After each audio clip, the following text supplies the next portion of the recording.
Guys সবার আগে ভিডিওটা দেখো, তারপরে ভিডিওর ফানি কমেন্টস গুলো পড়বো। So let's go. अभी मजा आएगा ना भिड़ो। কিছুক্ষণ আগে আমি একটা ভিডিও ছাড়ছিলাম। ওই ভিডিওতে একজন কমেন্ট করছে, ভাই আপনার চুলগুলো অনেক সুন্দর।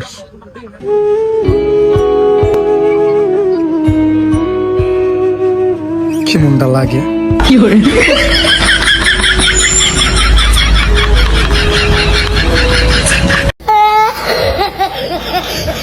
तो चलिए शुरू करते हैं। বাইকে পুরা বাহুবলী মুভির কাটাপ্পার মতো লাগে।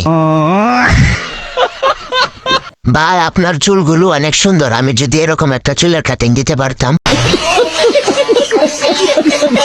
ভাই আমি ভাবছি আপনি ভালো হয়ে গেছেন, এখন দেখি শয়তান আগেরটাই শুধু কালার চেঞ্জ। ভাই আপনার চুলের থেকে বালগুলো বেশি সুন্দর, মানে হিন্দিতে বললাম আর কি। না ভাই ভুল বলছে, আপনার টাকটা অনেক সুন্দর।